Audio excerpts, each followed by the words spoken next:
चलिए दोस्तों, शुरू करते हैं आज की कहानी, दुनिया का सबसे अनमोल रतन। कहानी को शुरू करने से पहले मैं इसके पात्रों के बारे में इसके बारे में कुछ बताना चाहूंगी। इसके प्रमुख पात्र हैं दिलफिगार। इस कहानी का मुख्य पात्र है जो मल्लिका दिल फरेब से प्रेम करता है। वह एक सच्चा प्रेमी है जो अपनी प्रेमिका के लिए जान तक दे सकता है। फिर है दूसरी नायिका इसकी दिलफरेब। कहानी की स्त्री पात्र है जो एक महल की मल्लिका है। वह अत्यंत सुंदर तथा रूपवती स्त्री है। फिर है काला चोर। कहानी का एक अन्य पात्र है जिसने अनेक बेगुनाहों की हत्या की थी। उसके दिल में थोड़ा भी रहम और दया नहीं थी, इसलिए उसे कैदी बनाकर फांसी दी जा रही थी। एक बुजुर्ग व्यक्ति है। कहानी में वह पात्र है जो दिल फिगार की हिम्मत तथा हौसला बढ़ाता रहता है। यह कहानी जो है प्रेमचंद जी की एक बहुचर्चित कहानी है। यह कहानी कानपुर में प्रकाशित होने वाली उर्दू पत्रिका जमाना में वर्ष 1907 में प्रकाशित हुई थी। बाद में यह कहानी प्रेमचंद जी के कहानी संग्रह सोजे वतन में संकलित की गई थी। चलिए आरंभ करते हैं आज की कहानी, दुनिया का सबसे अनमोल रतन, मुंशी प्रेमचंद जी द्वारा लिखी गई।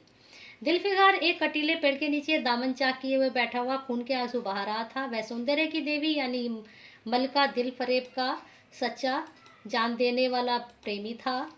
उन दिनों वो शानदार सजकर आशिकी के वेग में मासूम दम भरते हैं, बल्कि उन सीधे साधे भोले भाले फिदाइयों में जो जंगल और पहाड़ों से टकराते हैं, फरियाद मचाते फिरते हैं। दिल फरेब ने उससे कहा था कि अगर तू मेरा सच्चा प्रेमी है तो जा दुनिया की सबसे अनमोल चीज लेकर मेरे दरबार में आ, तब मैं तुझे अपनी गुलामी में कबूल करूंगी। अगर तुझे वह चीज न मिले तो खबरदार इधर का रुख न करना, वरना सूली पर खिंचवा दूंगी।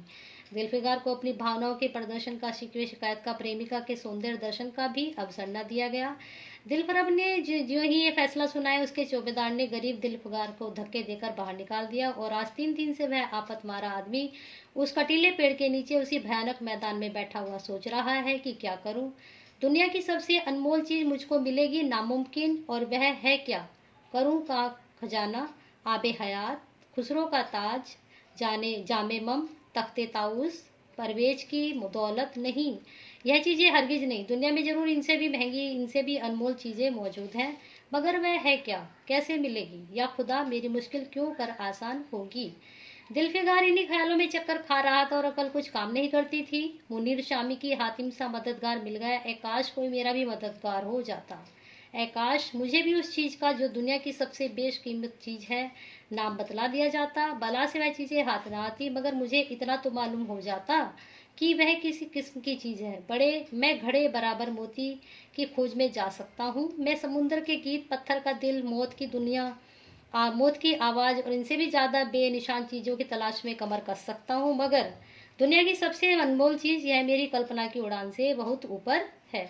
आसमान पर तारे निकल आए थे। दिलफिगार यकायक खुदा का नाम लेकर उठा और एक तरफ से चल खड़ा हुआ। भूखा प्यासा, नंगे बदन, थकन से चूर, वह बरसों वीरानों और आबादियों की खाक छानता फिरा। तलवे कांटों से छलनी हो गए, शरीर में हड्डियां दिखाई देने लगी, मगर वह चीज दुनिया की सबसे बेशकीमती चीज थी, न मिली और उसको कुछ निशान न मिला। एक रोज वह भूला भटका एक मैदान में जा निकला जहां हजारों आदमी गोल बांधे खड़े थे। बीच में कोई अमान्य चोगे वाले दड़ियल काजी अफसरी शान में बैठे हुए आपस में कुछ सलाह मशवरा कर रहे थे। और जमात से दूर पर एक सूली खड़ी थी। दिलफिगार कुछ तो कमजोरी की वजह से कुछ यहाँ की कैफियत देखने के इरादे से ठिठक गया।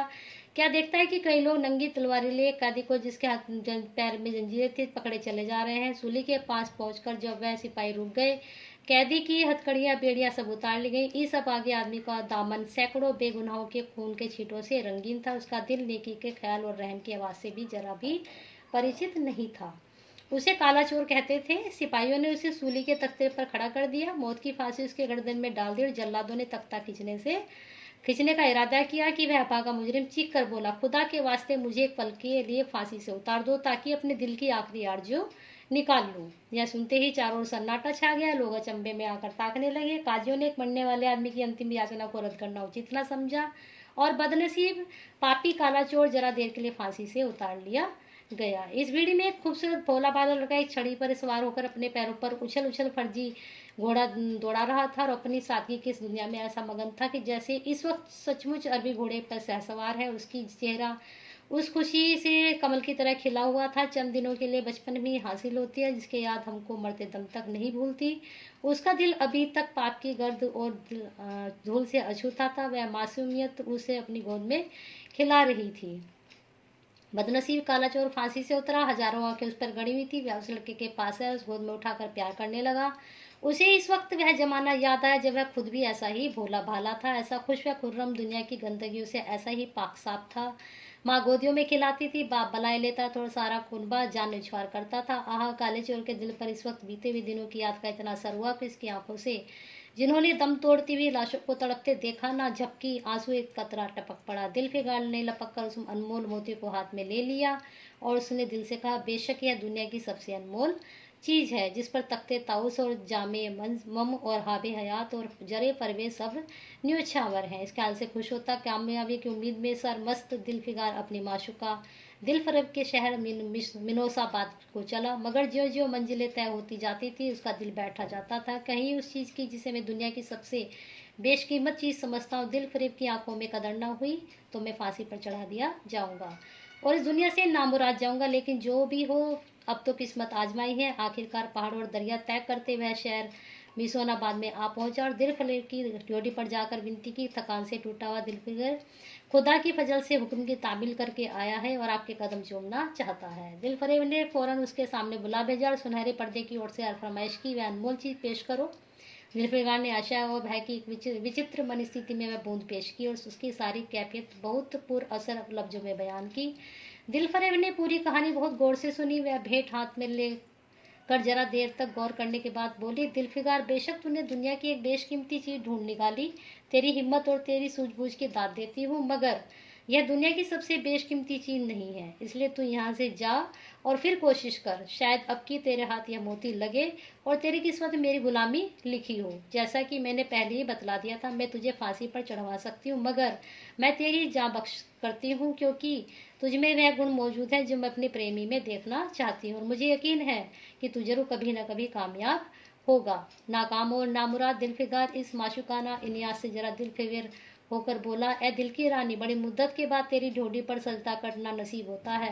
फिर खुदा जाने ऐसे दिन कब आएंगे। क्या तू अपने जान देने वाले आशिक के बुरे हाल पर तरस न खाएगी, और क्या तू अपने रूप की झलक दिखाकर उस जलते हुए दिलफिगार को आने वाली शक्तियों को झेलने की ताकत न देगी। तेरी एक मस्त निगाह के नशे में चूर होकर मैं वह कर सकता हूँ जो आज तक किसी से न बन पड़ा हो। दिल फरेब आशिक की जाओ भरी बातें सुनकर गुस्सा हो गए, हुक्म दिया कि इस दीवाने को खड़े खड़े दरबार से निकाल दो। चौबेदार ने फौरन गरीब दिलफिगार को धक्का देकर यार के कूचे से बाहर निकाल दिया। कुछ देर तक तो दिलफिगार अपनी निष्ठुर प्रेमिका की इस कठोरता पर आंसू बहाता रहा। फिर वह सोचने लगा कि अब कहाँ जाऊं। मुद्दतों रास्ते नापने, जंगलों में भटकने के बाद आंसू की वह बूंद मिली थी। अब ऐसी कौन सी चीज है जिसकी कीमत इस के बाद आंसू की वह बूंद मिली थी, कीमत इसकी आबदार मोती से ज्यादा हो। हजरत खिज्र, तुमने सिकंदर को आबे हयात के कुएं का रास्ता दिखाया था, क्या मेरी बहाना पकड़ोगे। अब वह खुदा से दुआ मांग रहा है कि अब क्या मेरी राह ना पकड़ोगे, आपने ही मुझे रास्ता दिखाया था। सिकंदर सारी दुनिया का मालिक था, मैं तो एक बेघर बार मुसाफिर हूँ। तुमने कितनी डूबती किश्तियां किनारे लगाई हैं, मुझ गरीब का ही बेड़ा पार करो। ए आली कलाम जिब्रल, कुछ तुम ही से नीम जान दुखी आशिक पर तरस खाओ। तुम खुदा के खास दरबारी हो, क्या मेरी मुश्किल आसान न करोगे। गरज ये है कि दिलफिगार ने बहुत फरियाद मचाई, मगर उसका हाथ पकड़ने के लिए कोई सामने न आया। आखिर निराश होकर वह पागलों की तरह दोबारा एक तरफ को चल खड़ा हुआ। दिलफिगार ने पूर्व से पश्चिम तक, उत्तर से दक्षिण तक कितने ही जंगलों बिनारों की खाक छानी, कभी बर्फसानी चोटियों पर सोया, कभी डरावनी घाटियों में भटकता फिरा, मगर जिस चीज की धुन थी वह न मिली। यहाँ तक कि उसका शरीर हड्डियों का एक ढांचा रह गया। एक रोज वह शाम के वक्त इसी नदी के किनारे खस्ताहाल पड़ा हुआ था। बेखुदी के नशे से चौंका तो क्या देखता है कि चंदन की एक चिता बनी हुई है, उस पर एक युवती सुहाग के जोड़े पहने 16 श्रृंगार किए बैठी है। उसके जहाँ पर उसके प्यारे पति का सर है, हजारों आदमी गोल बांधे खड़े हैं और फूलों की बरखा कर रहे हैं। यातायात चिता में से खुद ब खुद एक लपट उठी। सती का चेहरा उस वक्त एक पवित्र भाव से आलोकित हो रहा था। चिता की पवित्र लपटें उसे गले से लपेट गईं और दम के दम में वह फूल सा शरीर राख का ढेर हो गया। यानी कि वो जो स्त्री थी वह अपने पति के साथ सती हो गई थी। प्रेमिका ने अपने प्रेमी पर निछावर कर दिया और दो प्रेमियों के सच्चे पवित्र अमर प्रेम की अंतिम लीला आंख से ओझल हो गई। जब सब लोग अपने घरों को लौटे तो दिलफिगार चुपके से उठा और अपने चाक दामन कुर्ते में यह राख का ढेर समेट लिया और इस मुट्ठी भर राख को दुनिया की सबसे अनमोल चीज समझता हुआ सफलता के नशे में चूर यार के कूचे की तरफ चला। सबकी जो जो वह मंजिल के करीब आता था उसकी हिम्मत बढ़ती जाती थी, क्योंकि उसके दिल में बैठा हुआ कह रहा था कि अब के तेरी जीत है, और इस ख्याल से उसके दिल को जो जो सपने दिखाई दिए उनकी वह चर्चा व्यर्थ है। आखिरकार वह शहर मिनोस बाद में दाखिल हुआ और दिल फरेब की ऊंची ड्योढ़ी पर जाकर खबर दी कि दिलफिगार सुर्खरू होकर लौटा है और हुजूर के सामने आना चाहता है। दिल फरेब ने जापान आशिक के फौरन दरबार में बुलाया और उस चीज़ के लिए जो दुनिया की सबसे बेशकमती चीज़ थी हाथ फैला दिया। दिलफिगार ने हिम्मत करके उसकी चांदी जैसी कलाई को चूम लिया और मुट्ठी भर राख को उसकी हथेली में रखकर सारी कैफियत दिल को पिघला देने वाली लफ्जों में वह सुनाई और सुंदर प्रेमिका के होठों से अपनी किस्मत का मुबारक फैसला सुनने के लिए इंतजार करने लगा।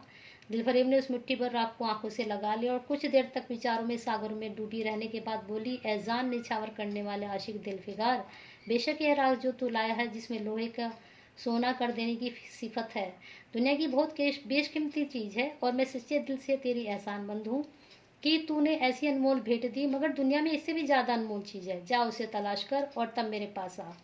मैं तहे दिल से दुआ करती हूँ कि तू खुदा तुझे कामयाब करे। यह कहकर वह सुनहरे पर्दे से बाहर आई और माशुकाना अदा से अपने रूप का जलवा दिखाकर फिर नज़रों से ओझल हो गई। अब दिलफिगार के होशोहवास ठिकाने पर ना आने पाए थे कि चौबदार ने मालूमियत से उसका हाथ पकड़कर यार के कूचे से उसको निकाल दिया और फिर तीसरी बार वह प्रेम का पुजारी निराश के था समुद्र में गोता खाने लगा। दिलफिगार का यह याद छूट गया। उसे यकीन होगा कि दुनिया में उसी तरह नाशाद और नामुराद मर जाने के लिए पैदा किया गया था और अब इसके सिवा और कोई चारा नहीं कि किसी पहाड़ पर चढ़कर नीचे कूद पड़ूं ताकि माशूक के जुल्मों का फरियाद करने के लिए हड्डी भी बाकी न रहे। वह दीवाने की तरह उठा और गिरता पड़ता एक गगनचुंबी पहाड़ की चोटी पर पहुंचा। किसी और समय वह ऐसे ऊंचे पहाड़ पर चढ़ने का साहस न कर सकता था, मगर इस वक्त जान देने के जोश में उसे वह पहाड़ एक मामूली टेकरी से ज्यादा ऊंचा न नजर आया। करीब था कि वह नीचे कूद पड़े कि हरे हरे कपड़े पहने हुए, हरा हमामा बांधे एक बुजुर्ग हाथ में तस्बीह और दूसरे हाथ में लाठी लिए बरामद हुए। हिम्मत बढ़ाने वाले स्वर में बोले, दिलफिगार, नादान दिलफिगार, यह क्या बुजदिली जैसी हरकतें हैं? तू मोहब्बत का दावा करता है और तुझे इतनी भी खबर नहीं कि मजबूत इरादा मोहब्बत के रास्ते की पहली मंजिल है। मर्द बन कर हिम्मत ना हार। पूरब की तरह एक देश है जिसका नाम हिंदुस्तान है, वहां जा और तेरी आरजू पूरी होगी। यह कहकर हजरत खिजर गायब हो गए। दिलफिगार ने शुक्रिया की नमाज अदा की। ताज़ा हौसले, ताज़ा जोश और अलौकिक सहायता का सहारा पाकर खुश खुश पहाड़ से उतरा, हिंदुस्तान की तरफ चल पड़ा। मुद्दतों तक कांटों से भरे हुए जंगलों, आग बरसाने हुए रेगिस्तानों, कठिन घाटियों, अबंधे पर्वतों को तय करने के बाद दिलफिगार हिंद की पाक सरजमीन में दाखिल हुआ और एक ठंडे पानी के सोते में सफ़र की तकलीफें धोकर थकान के मारे नींद के किनारे लेट गया। शाम होते होते वह एक चटियल मैदान में पहुंचा जहां बेशुमार अधमरी और बेजान लाशें बिना कफन के पड़ी हुई थी। चील कोविल वहशी दरिंदे भरे पड़े थे और सारा मैदान खून से लाल हो रहा था। यह डरावना दृश्य देखते ही दिलफिगार का जी दहल गया। या खुदा, किस मुसीबत में जान फंसी। मरने वालों को कराना, सिसकना और एड़िया रगड़ कर जान देना, दरिंदों का हड्डियों को नोचना और गोश्त के लोथड़ों को लेकर भागना, ऐसा होलनाक सीन दिलफिगार ने कभी न देखा था। यकायक उसे ख्याल आया कि यह लड़ाई का मैदान है और यह लाशें सुरमा सिपाहियों की हैं। इतने में करीब से कहानी की आवाज़ आई। दिलफिगार का उस तरफ फिरा तो देखा कि एक लंबा तगड़ा आदमी जिसका मर्दाना चेहरा जान निकलने की कमजोरी से पीला हो गया, जमीन पर सर झुकाए पड़ा हुआ है। सीने से खून का फवारा जारी है, मगर आबदार तलवार की मूठ पंजे से अलग नहीं हुई। दिलफिगार ने चिथड़ा निकालकर घाव के मुंह पर रख दिया ताकि खून रुक जाए और बोला, ए जवामर्द, तू कौन है? जवामर्द, तू कौन है? जवामर्द ने सलकर आंखें खोली और वीरों की तरह बोला, क्या तू नहीं जानता मैं कौन हूँ? क्या तूने इस तलवार की काट नहीं देखी? मैं अपनी माँ का बेटा और भारत का सपूत हूँ। यह कहते कहते उसकी त्योरिया पर बल पड़ गए। पीला चेहरा गुस्से से लाल हो गया और आबदार शमशीर पर फिर अपना जौहर दिखाने के लिए चबक उठी। दिलफिगार समझ गया कि यह इस वक्त मुझे दुश्मन समझ रहा है। नरमी से बोला, ऐ जवां मर्द, मैं तेरा दुश्मन नहीं हूँ। अपने वतन से निकला हुआ एक गरीब मुसाफिर हूँ। इधर भूला भटका आ निकला। बराए मेहरबानी मुझसे यहाँ की कुल कैफियत बयान कर। यह सुनते ही घायल सिपाही बहुत मीठे स्वर में बोला, अगर तू मुसाफिर है तो आ, मेरे खून से तर पहलू में बैठ जा, क्योंकि यही 2 अंगुल जमीन है जो मेरे पास बाकी रह गई है और जो सिवाय मौत के कोई नहीं छीन सकता। अफसोस है कि तू यहाँ ऐसे वक्त में आया जब तेरा आतिथ्य सत्कार करने के योग्य नहीं हूँ।